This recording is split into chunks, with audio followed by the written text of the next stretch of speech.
Get ready. We're going to laugh and have fun because we're talking about mindset, marketing, and money for BIPOC business owners. And we finally have our first man of color guest.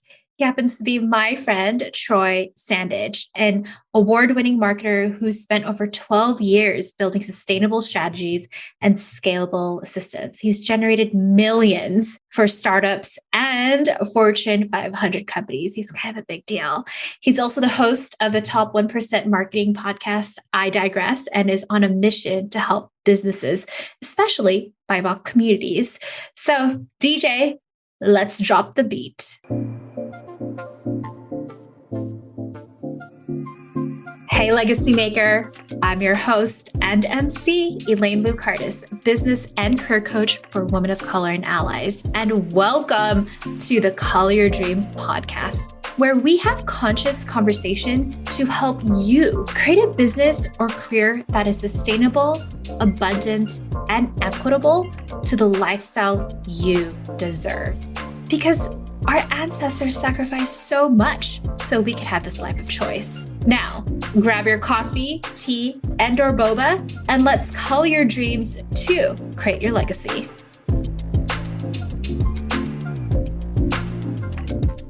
Hey, Legacy Makers. I am excited because as I was telling our guest that's coming up, we finally have our first man of color. So Troy, thank you for being our first. I'm so honored. And how I met Troy was actually through the podcast movement evolutions conference a couple of weeks ago from when we recorded. And Troy was just one of my favorite presentations all throughout the whole conference because he was simply being himself. He also is a marketer, so he probably knows what he's doing. But at the same time, it was just amazing. It was just him being himself, being funny, being hilarious, and being also vulnerable. So, Troy, I appreciate you coming on here. Anything else you want to brag about yourself, by the way? I know I've read your stuff. I've been watching on his podcast. Oh my goodness, cue the imposter syndrome everywhere. Yeah, so he's made millions for Fortune 500 companies. He speaks on stages. He's part of the HubSpot network. Anything else I could brag about you, or you want to go add on to that list? I wrote a book that got launched this year. My podcast at the 50th episode. I'm nominated for a Webby. I'm trying to process all this happening at the same time, but I'm humbled, but I'm grateful. And I'm grateful that I have him before he, blows up even more. And I know you can't see this visually, but behind him is a rocket ship. And that's essentially what's happening to him right now. He's just launching. So what we're here focused on is mindset, marketing, and money for the BIPOC business owner. And I really wanted to talk about this with Troy because this is his whole framework, actually, that he teaches with his own clients. And to even have that perspective from a fellow person of color. But Troy, since this is kind of like the foundation of everything that you teach with your clients, why was this so important for you? Like, what's your personal story that got you to focus in on this for your clients and your community? I really realized I did so many actions. As people of color, we already know the game. We are climbing on the hardest side of the mountaintop. It's heavier. You got more weight. You have to do so many things so many differently. And we can get stuck in this busy mode and feel like we're not getting ahead. We have the burden of our families, of our honor, of ourselves. We're trying to make all these different things happen. And I realized all these years that I was putting on that work and not getting maybe the success that I would like or access or understanding was all around my mind. My mind was my own prison to my own beliefs, which fed my own ability to do what I need to do or lack thereof to do. And once I dealt with the stuff that was holding back within my mind, yes, I'm a person of color. There's nothing that's ever in the world that's going to change that. Yes, there are things out of my hands that are going to be against me socioeconomically, whether my race, my ethnicity, my gender, my identity, my belief system, all these things are always going to be obstacles. But once I understood, I could still get to where I want to be despite that. Instead of letting that be the be all, I didn't get that because I'm Black. I didn't get that because of my identity.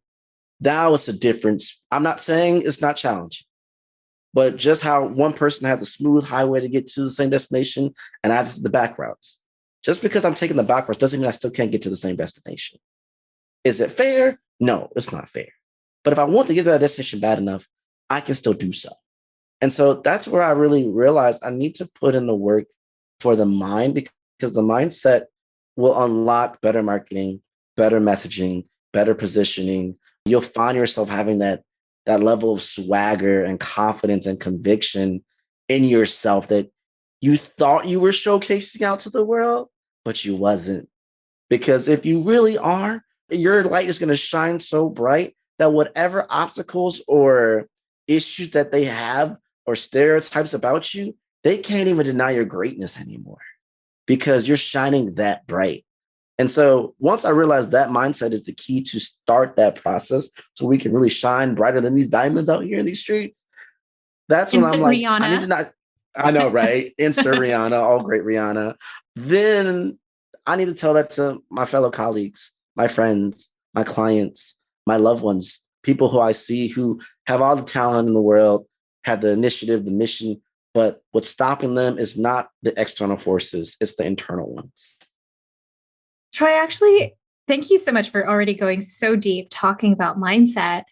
And with everything that's going on in the world, it's just so enlightening to see a fellow man of color working on his mindset. People are talking about toxic masculinity, and majority of the people that do listen to this podcast are women.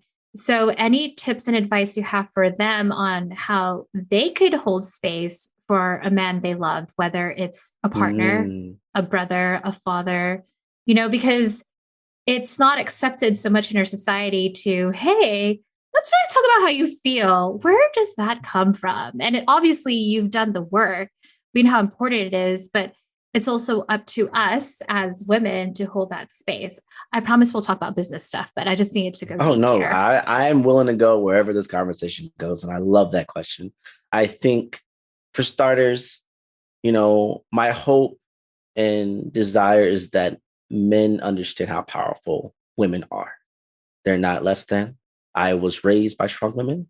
I was empowered by strong women. I've learned the skill sets that I have today, as well as my swagger, because of strong women. And I think many times, because society has put in so much pressure on our BIPOC brothers, the men, our husbands, our sons, our uncles, all the different ranges of things that you have different people of men in color in your life, that sometimes they are designed and told not to share their vulnerabilities, to not expose when they're scared, when they're worried, when they're nervous, when they don't know what to do, because it's seen as weakness. And when a man seems weakness, they feel unworthy, right? And so sometimes some men will do the opposite, which doesn't mean it's right, but they'll do the opposite to compensate for their insecurity. And so sometimes, it's really about creating that space that, hey, in this moment, you can relinquish all of that weight, all of that burden, all of that worry, and just tell me how you feel. And I guarantee you, you start doing that with a lot of these men, they will not be as shallow. They will not be as bitter. They will not be as distant. They will understand and identify you, not just as someone maybe to protect or to do different things for, but as a confidant, as someone they can confide in. And I think that serves on both sides, not just for the men, but for the women as well, and everything in between. But I think that right there, just creating that space for them to, and this is a process most men don't know. They have to be taught. They have to learn how to be vulnerable and be okay with that vulnerability and realize that vulnerability is also a strength. It's also knowing and in tune with themselves. And that way they can show better, be better as businessmen, as husbands, as sons, as fathers, as uncles, as leaders.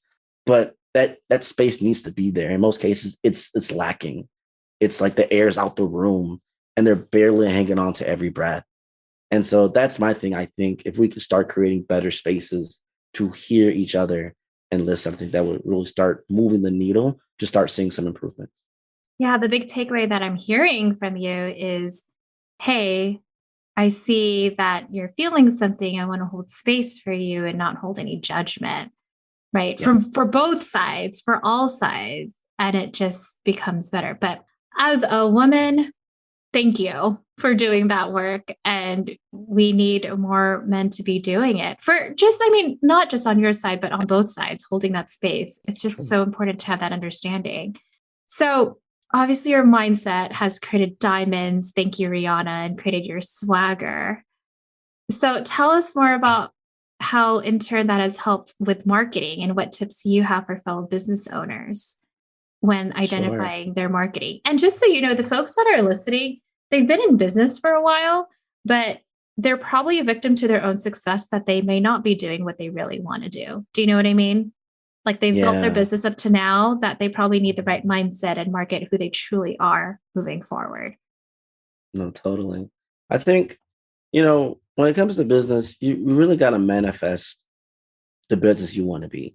I think so many times we see ourselves in a certain way, and that's how we come up and that's how we show up in the world. Versus, I acknowledge I'm at point A, but I'm trying to be at point B. So therefore, for me to achieve point B, I have to think and manifest and believe I'm already there and present myself at point B. So therefore, I can become and obtain point B. And many times, as people of color, we're been told our whole lives to like, unless we have it in hand, we can't talk about it. When I've seen people who are not people of color, who just off few words they wrote on a napkin, go into a room and get funding for their idea. It hasn't come to fruition. It hasn't been proven that it's going to work, but they've getting paid money. They've been given the keys to the kingdom, the title, the position, whatever, to do it off the idea because they brought people to where they want to be, which was point B, even though they currently are at point A.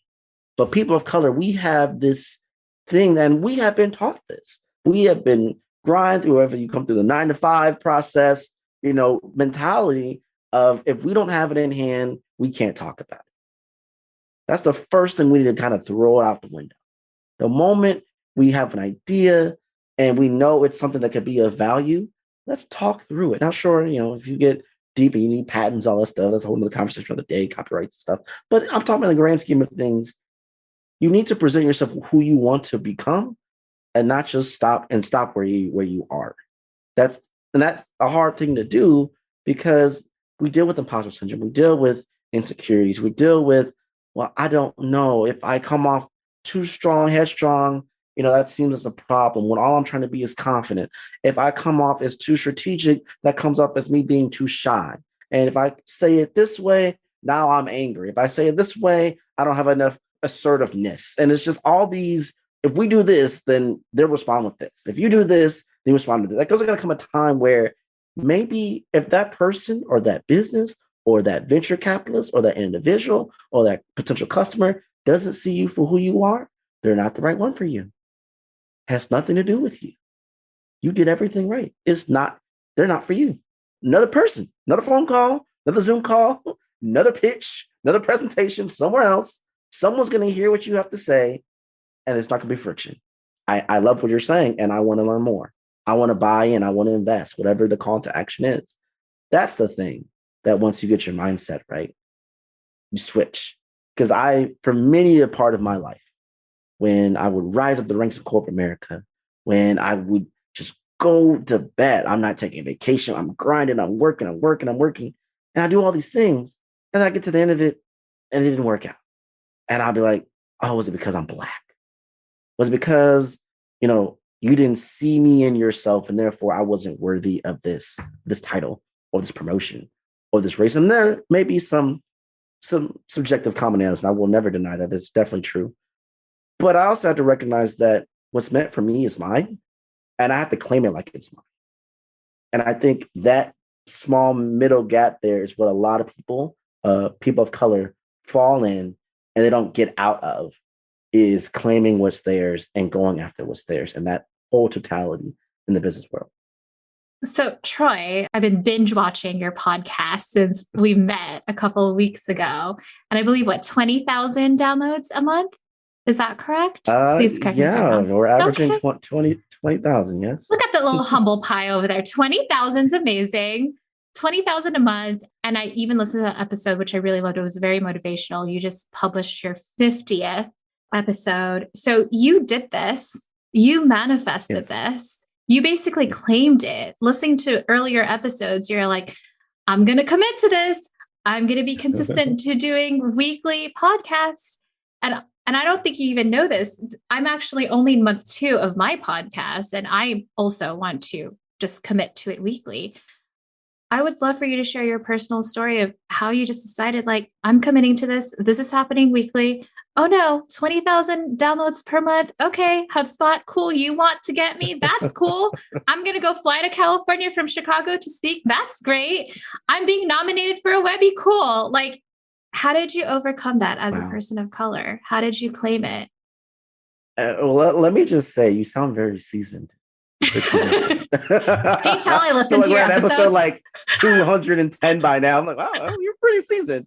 I think I had to give myself grace. I think people of color, we tend to not give ourselves enough grace and think, oh my goodness, if the back end isn't perfect all the time, they're going to judge me. It's kind of like how your house, people come over and now you put that extra effort to clean every ounce of your house, knowing that they're never going to check everything.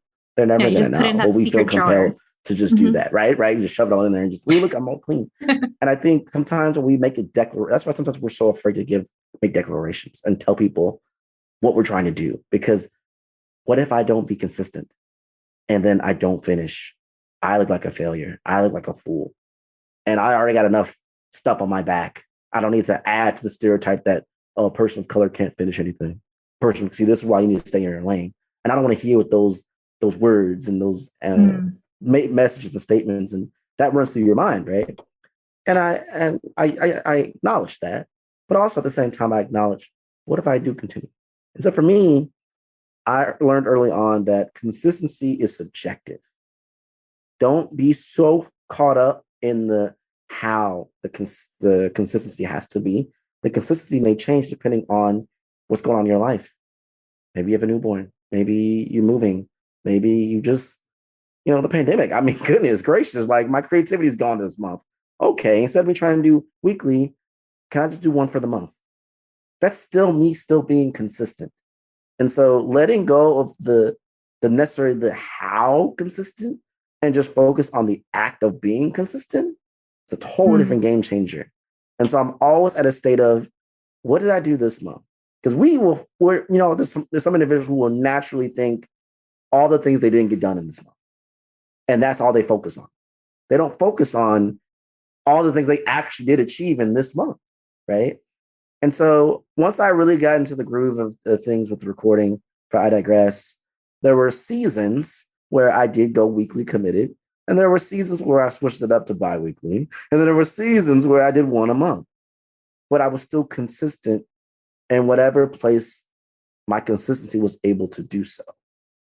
And it took me about 5 to 6 months in to understand and give myself that grace. That way I didn't obsess over, man, look at all the episodes I could have had done, but I couldn't because I chose family, or I chose to take a break, or I chose this, or I chose whatever. There's a line that when you're creating a podcast, specifically, and someone has echoed this actually at Podcast Movement, one of the rare gems I heard that really landed. Once you get to a certain point, podcasting becomes a second job and less of a hobby. And I think sometimes as you're growing, you have to give yourself your grace as that transition happens.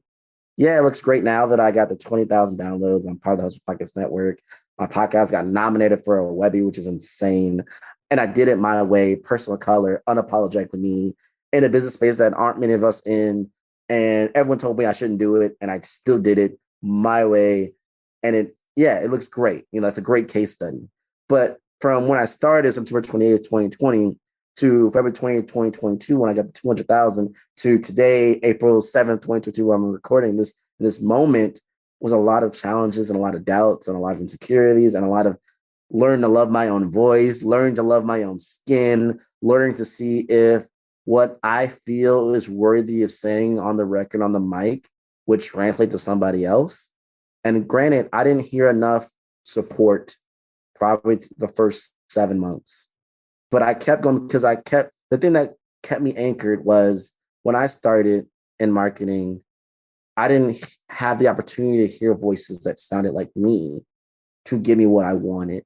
And so if for nobody else, I want to speak to old Troy from back in the day that didn't have that voice of that person who talks all over the place with vibrato and uses various sports references and cultural references to talk about business and marketing, which normally doesn't go together. And I did it in a way that's confident. That's what I would want to be if I were back then. Until as I kept being consistent, more people know about it, more people landed, and here we are now. And so if you're starting out, you're really getting into that groove, make your North Star be about you and about what you would have wanted this to be. And as it be more consistent, all the other things, the choirs of people praising and acknowledging and validating your efforts are going to come in time. But knowing in the initial phases, it won't be a lot of noise. It's going to be you and a mic. So get comfortable and just start speaking your truth. Yeah. And that goes like kind of transitioning to marketing. And this is kind of like a love podcast episode to podcast. But, you know, I've been in business for almost 5 years. How I generated leads, got clients was doing free monthly events. And then I use social media a bit. 100% of my clientele comes from referrals or renewals. But what I noticed, and I don't know if you feel the same way, Troy, I felt like people couldn't really know the depth of me online. You're given X amount of words, X amount of characters on Twitter, Facebook, LinkedIn, Instagram, whatever it is. Like I couldn't really be myself fully as much as I wanted. And that's why I got into podcasting. I don't know if you feel the same way. I'm like, I just want to say how I really feel. And also what's great. No, that lands. Yeah. And also, I'll just be honest. I don't appreciate how so much on social media is a cancel culture, right? You could say the wrong thing or it may not resonate. So people will tag everyone else and try to cancel you out. What's really great about podcasting, if you don't like what we're saying, you could just drop off. And I didn't even know that. So true. So true. So liberating. But with that being said, when it goes to marketing and really being your authentic self, what tips and advice do you have for listeners when it's figuring out how they want to market, what channels they want to use, identifying it? I definitely think an ease framework helps. And ease is all about making it easy, making it attractive, making it social, and making it timely. And so even if we make the transition from like a love for podcasting and how to grow a podcast and how to be consistent and how to get your voice out there, first thing is make it easy. So what do you want? What are you good at?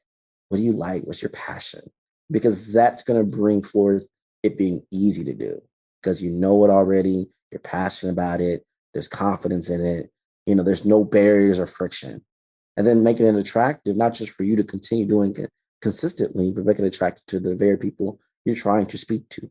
You're trying to get it the attention to.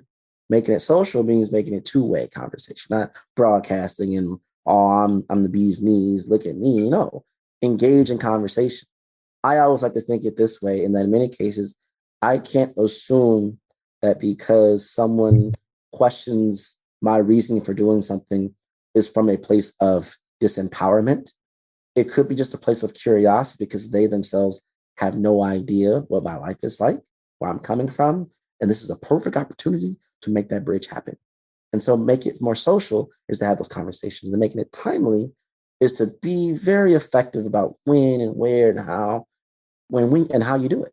I think, sure, yes, February, Black History Month, March, Women's History Month, and there's different months of different ethnicities that may become where people want to bring things to the limelight. And I get it, talk about us all day long. I said before in one episode, I'm Black 365. my female friends, they're female 365. You know what I'm saying? Like, it ain't changed just because the internet holiday is over, the month is over. We want to be more heard. We want to have our more expressions throughout the whole year.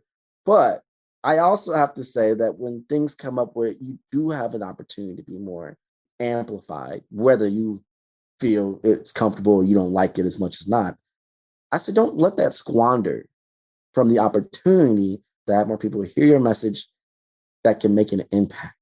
And I've said this too, was that during the summer of 2020, probably one of the most uncomfortable times as a Black man in business in my world, in America and just in the universe, I guess you could say. But it was the premise to why I did the podcast was people kept asking me, how did I feel about looking at George Floyd? And I felt, how insensitive are you when you should already know? I mean, put the two together, black man, I mean, it shouldn't be that difficult.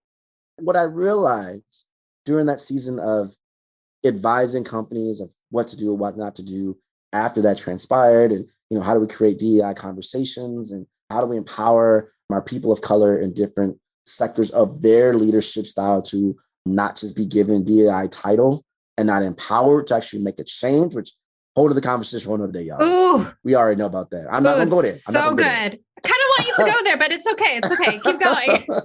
But I am saying that once I recognized that and had those conversations, I was very hesitant about speaking my truth, because you know how you'll find as a person of color, you find that sweet spot where you're comfortable in your own skin, but you're not being attacked as much for your own skin. Yeah. And you can kind of just do your job and keep it moving, right?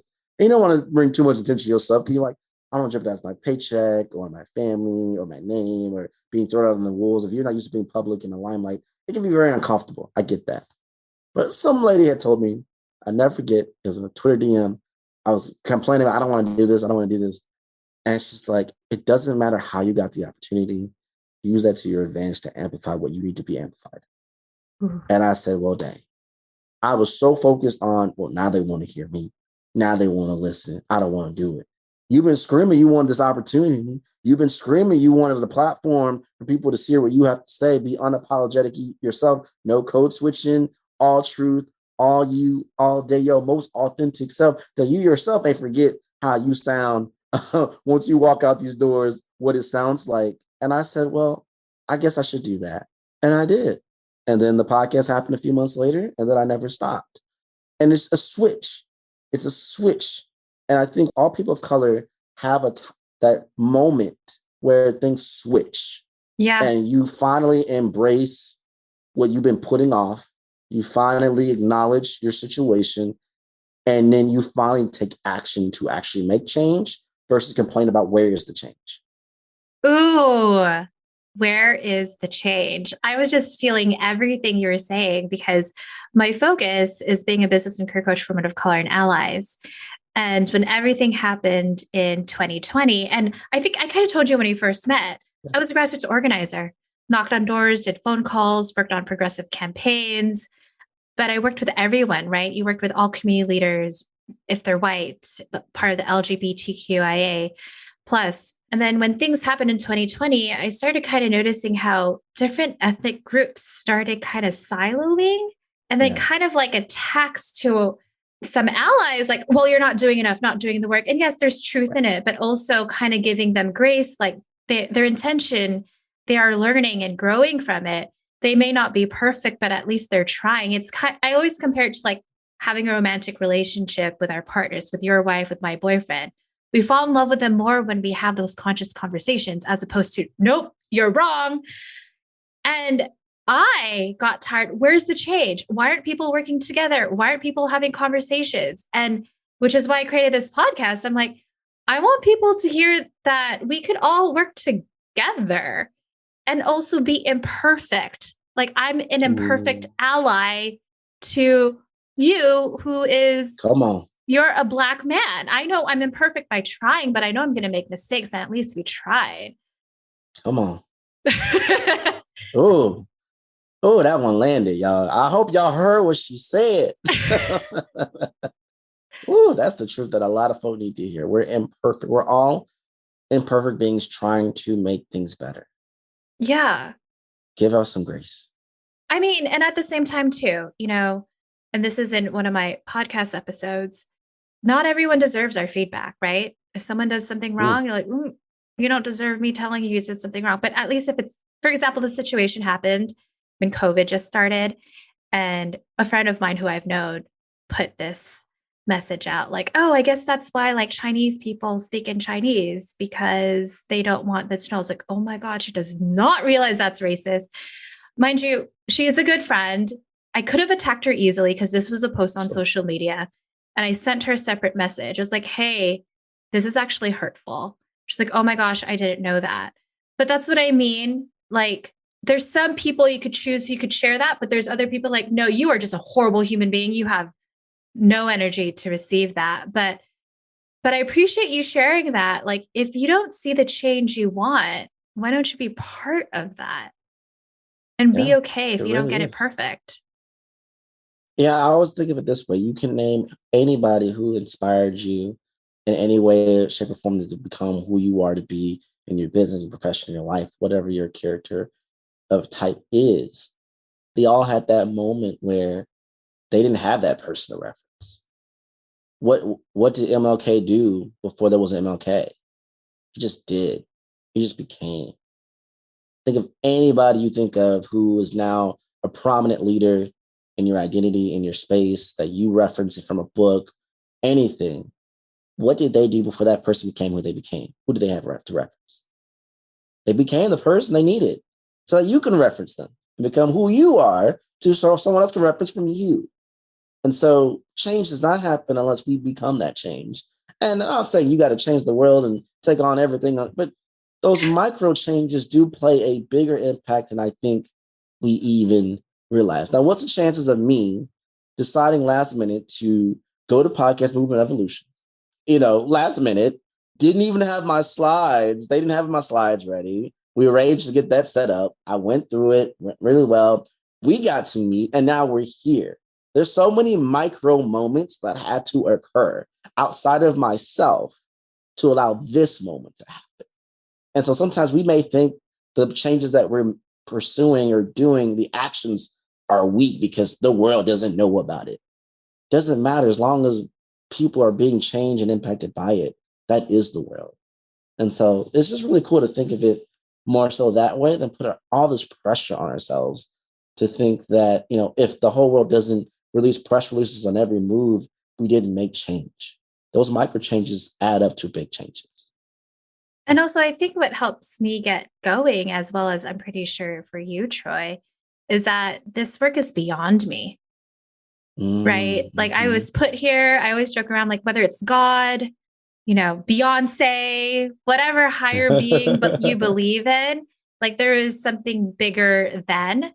And sure, my skill set is really great in terms of strategy and sales. I know for you, Troy, it's marketing, but yeah, that is the skill set. But who you're teaching, like within that specific niche, with if it's people of color or whatever it may be, could create that change where, as corny as it sounds, it's as simple as just be yourself and just own it.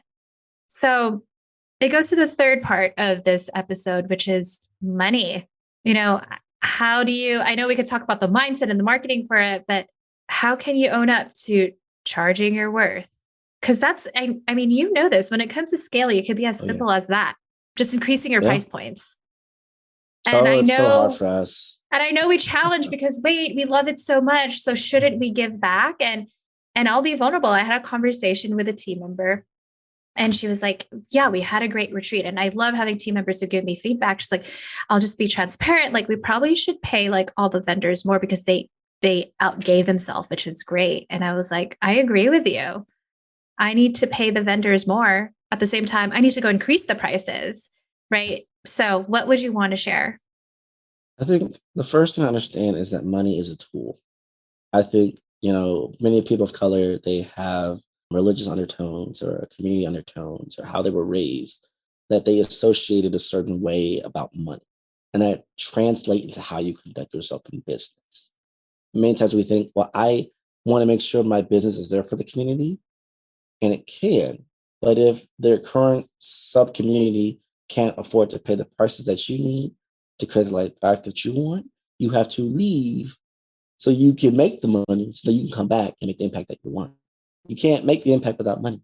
And you need to go to the people that have the money and leverage language to launch, as I like to say, the right language to compel someone to see you and really be captivated to give you the financial funds, see your worth and your value accordingly. A lot of that is in the mindset work. It is in the marketing work of how you message and position yourself. But it's also in just being honest and acknowledging I cannot go lower than this price, no matter what. And we have to stop associating volume of ching from the PayPal, the Cash App, or the invoice to, is that the money that I'm worth? And do I absolutely need? And so a really good hack for myself, I'm an empath. You tell me any type of story, I'm going to start wanting to help you like it's nobody's business. I'm like, I have the talent, I have the ability, I can help you. I put this on my mind and I said, there's a certain section of percentage that you can give at it for free. I don't do discount. I will create a separate offer that's lower for a specific group or specific individuals. I have a big heart for SMBs, small businesses, marginalized communities, entrepreneurs. So I leave 25% of my business only for them. But to sustain myself, 700% have to be for people who are willing to pay me my prices, and that's final. I can't negotiate with that. There's just some things you non-negotiable. You got to eat, don't you? You got to drink water, right? People have to pay me this certain price. And so when you learn how to, less is more. When I have sales conversations or on my website copy and things like that, I give less. That's the price. I would rather people disqualify themselves, acknowledging they can't afford me right now, but they may want me later. And so I really want a lot of my people of color, individuals and business owners who are listening, think of yourself like a Tesla. The price ain't gonna change for no Tesla. I can't afford it right now. They either gonna do one or two things. They're gonna go get a loan, or they're gonna wait. They're gonna come back when they got the money and then buy that Tesla. In the same way with your business, for all those people who you set your price and said, oh, I can't afford you. Okay, I'll see you later. And you keep moving. Don't start counting how much money it could have been, because guess what? It still wouldn't be worth the money that you want nor needed. And if you're a service business, you're actually giving away money for free, doing work for free for the value that you're not going to get. So it's not the highest quality that you want. You're feeling some type of way because they're not paying you, right? And then, you're spending time where you could have spent time elsewhere. Focus on the folk who are paying you or position yourself to get paid. These are the hard questions that they don't talk about when it comes to entrepreneurship, because they just think it's a volume game, and it's not.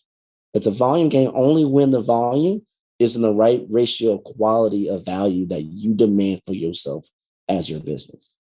Ooh, I am all for everything that you're saying right now, because I'm high premium prices. And I'll be honest, I've had fellow women of color come up to me and say, your prices are really high. Women of color can't afford that. And I have shared with them, thank you so much for sharing that. While at the same time, I have a team. And as a fellow woman of color that has a team, they deserve to get paid their worth. And, one of my team members said, oh my God, thank you so much for paying me. Like, I'm able to bring my two kids to private school. Like, and she's from Philippines, which is where my family is from. And that was like, oh my gosh, that's like the impact that I'm making when I pay people. And so much online, as you know, it's like, okay, let's get as many people through our funnel. And then you're just looking at the numbers, looking at the conversions, but people forget. Do you know how easy it is? Actually, my first business was being a fundraising consultant. And I only had one client that paid me 6 figures. There's like this, make 6 figures by doing X amount of things. I was like, that was one client. Like what Troy was saying is less is more. So how did you change your mindset to acknowledge that? Where you're like, I don't need a lot of people. And how did you? Very hard. How did you? Because there is a shift that happens too. How did you start becoming that person? Right. Yeah. So my journey, I just announced I ended my mastermind. I don't want to work with beginning entrepreneurs. If they're going to work with me, it's not through a group program. It's one-to-one. You're going to pay me high dollar. Like my focus is high, like scaling established entrepreneurs, because that's where the fun begins. We got to talk about like the life and scaling. But I realized I had to shift and change everything in the embodiment of me. So how did you shift and change? Because you're out there making multi-six. I don't mean to just drop numbers. And yes, I do listen to your episodes if you don't acknowledge that, Troy. But how did you become that person versus before, where it was all about the volume and number of likes? I think people always focus on number of likes and comments and not what's actually in their bank account. Ooh, I keep telling people, vanity metrics, likes don't pay the bills, y'all. You can't cash your likes for money. I can't walk in and look at how many followers I got. I got a blue check, and the bill collector is going to be like, okay, and where's my money? That doesn't translate at all. I think one of the ways for me to wake up, Matrix style, wake up, was do a line item where my time went. Look how many clients I got or customers. If you're selling products, whatever, you can swap it out for that. Just humor me. Take a minute right now. last 30 days, how much of your effort has made you money versus how much of your effort hasn't made you a dime? And, Ooh. most people get all uncomfortable. They get quiet. The throat gets all scratchy. They get maybe sweaty. I'm like, I don't want to talk about it. And they deny it. They just put it off. No, no, no, no. You got to really be honest with yourself. Every move you make is either making you money or taking away money. It's either creating the life that you want or taking you away from the life that you want. And you have to understand the difference. And so there's 3 ways you can make more money. You can raise your prices, you can increase your volume, or you can try to do a combination of both and hope that it works. You will create a new offer, so to speak, right? But which one of these things is the easiest to do? Which one of these things will allow you to just maintain your current systems and cause you to speed? And the only logical option is to raise your price because you don't have to change anything. You don't have to add anything, you have to create anything new. You just raise your price. Now, yeah, you might have that sticker shock of less folk are blowing you up. But guess what? Out of the 30 folk who emailed you this month, the 5 phone calls you had this month, and the 2 people you sent the invoice contract to, how many actually signed and went through all that? 1. So the numbers suggest that if you raise your prices, you're going to have that same exact scenario with one. But guess what? That new one person, let's say it was $5,000, but now it's $15,000 a month. Woo! That's a big jump up, all because you raised your prices in your new waiver. But the thing the second thing outside of doing the line item thing was acknowledging that I was looking for individuals to pay me what I'm worth who didn't have it to give. They were trying to live a lifestyle that was not their own, that's built off debt and credit and IOUs and had no thing of substance. And I think anytime now in my community, you talked to this earlier, well, they say, Troy, your price is too high, but I want to work with you. And that's that moment of, well, your person of color, I want to help you. And I do. That's why I created a podcast. It's free. Yeah, Listen all day long. That's Yeah. why I wrote a book. Mhm. Buy it once, all day long. Have at it. When you want me, just how they want you, they want to work with you one-on-one. That comes with some green. That comes with the real price. I'm giving you all the tea. And I think that's the other thing. Stop making it feel like when someone says your prices are too high, that they can't afford it, you feel guilty that you let down the culture. You didn't. That person just couldn't afford your prices. Don't make it that deep. It ain't that deep. You still making an impact. And you can still make an impact on their life without you lowering your price and giving them a discount because they said that line to you because they know that's the line. Because they don't say that line to Gucci. They don't say that line to electrical bill. They're going to buy their Gucci bags. They're going to get the Louis Vuitton. They're not going to say that. Lower your price. They're going to look at you like, what? Come get it. And they'll go get it. So that same respect I demand for my business. I demand for myself. And you should use that your way too. And the best respect you can give for your business is to make sure your prices give you enough cushion, not just to barely get by. It gives you enough cushion so you can live. Because I don't know about you, being an entrepreneur is hard, y'all. It's hard. What's the point of me working more hours than I would a 9 to 5, making more sacrifices than the average person, learning multiple things to do, always in conversation mode, trying to win new deals and express what my impact is, if all this effort doesn't create the life that I want, and I'm actually making less money than if I would have made it work to 9 to 5. For what? My pride? No. We got to rethink, rewire, unlearn some things, relearn some things, and wake up. And that's the thing I think a lot of people of color need to accept is that I can't help people who are broken until I get to a place where I am rejuvenated, I am whole to serve in capacity that makes sense.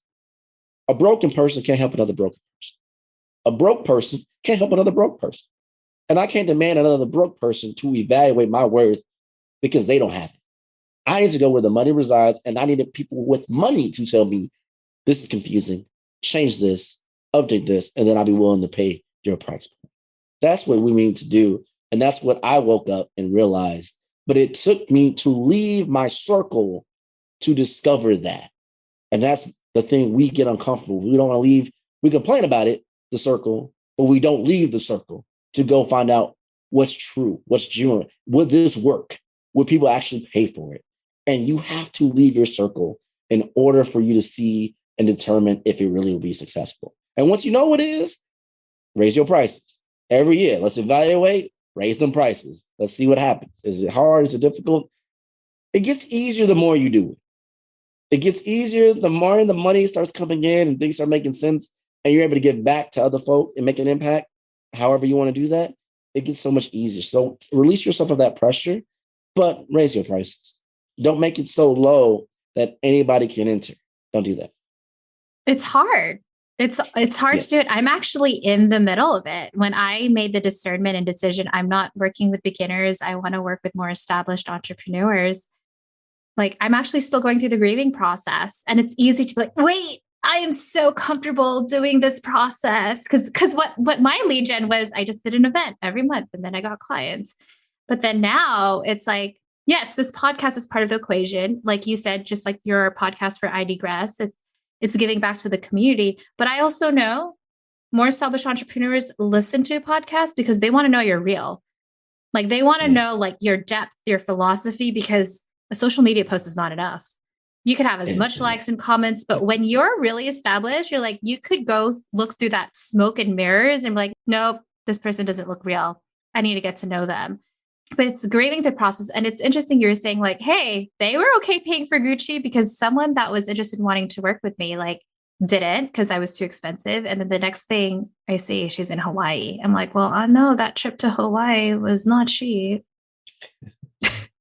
But Troy, I always like ending episodes with, what is one action that you recommend folks to listen to? What's one action they could take? And what is one reflective question? Sometimes people combine it. So it's up to you. Sure. I'll do the reflective take first. I think the question I would ask myself, and that maybe you should ask yourself, is what's my deadline? What is my deadline? If you don't put a date, timestamp to something, you can't hold yourself accountable for it. Put a deadline to it. And I think the action I'd say to take away outside of putting a deadline to it, just do inventory and to see, does everything that you're doing right now, everything you're building, if you're in the building phase, if you're in the marketing phase, if you're selling phase, repurposing phase, whatever phase you're in, is your actions leading you to the life that you want to live? It's not enough. You will find, I know this sounds crazy, y'all, but you will find once you hit that coveted six figure, which is really it could be as low as $100,000 in one penny to 999. Like, there's a range here, y'all. But once you get to this coveted number, you're going to want more. It won't be enough. So it can't be about money. The business that you're creating, you chose to do so because you wanted a better lifestyle. You wanted a different experience than maybe what other people chose. You're different. You're a different breed. You're a divergent. You're different. And that's perfectly fine. But make sure that every effort you're doing to be different is creating a life that you actually want. And that requires you to do inventory with your time, with your actions. Write down what makes you happy, write down what makes you sad, write down what you want, and make sure it lines up. I want to create a life where I'm working and making really good money that allows me to provide for my family. But I also want to be able to Netflix and chill and not have to think about like work every single second of the day. I want to be able to go out anytime I want to dinner with my wife or watch the game with the boys or something every once in a while. Literally shape the life that you want in this action scenario to make sure that your business that you're building allows you to be in that space. Because we didn't make all these sacrifices for nothing. And especially people of color, we have worn our stripes like badges of honor. We've been through some things that we haven't even shared on this mic. We have been through some things to get to this point. And so we want to make sure that our sacrifices were worth something. And so make sure your sacrifices are worth something. Take that action, make an inventory, make that list, make an alignment, put a deadline to it, and go get yours. And it's okay to be selfish and want the life you want, just like what Troy was saying. You deserve it. I think there's a lot. I think there's a lot that we've gone through as a person of color. So we deserve to be selfish, just saying. We're worthy, y'all. We're worthy. Troy, because everyone's going to fall in love with you, just like I did when you presented at Podcast Movement. How can people find you? Well, you can find me everywhere at Find Troy. Y'all, Brandon, I know. FindTroy.com from the website, Find Troy, all social media platforms. I live on Twitter and LinkedIn, so feel free to jump in anytime on social audio. I love to say hi and connect. I'm pretty easygoing. Troy, thank you so much for your time. Thank you for having me. Oh my God, we did it. So here's my key takeaways after that interview with Troy. 1, learn to love your voice. 2, money is only a tool. And 3, focus on creating a sustainable business and lifestyle. So if you loved what Troy and I talked about, I want to let you know you can have a sustainable business and lifestyle. So if you're an established coach or consultant who wants to create a business that aligns with the life and abundance you deserve, I want you to apply for my Color Your Dreams Inner Circle, a 12-month one-to-one group coaching program for coaches and consultants with in-person and virtual calls. So just apply by going to elainelu.com/inner circle. And here's the thing, Legacy Maker. I want you to stop choosing between what works over what you really want. And I'm here to support you in the business of releasing what you've built up to now to something that is more aligned with you. So go to elainelu.com/inner circle to apply. Legacy Maker, did you enjoy today's episode? If so, subscribe to the Call Your Dreams podcast and leave a rating and review. It goes a long way, and it's one of the best ways to support our Call Your Dreams movement. Want more? You can find all of the links and information mentioned in this episode in the show notes on my website, elainelu.com/podcast. All right, Legacy Maker, I'll see you next Thursday for our newest episode. Remember to call your dreams to create your legacy.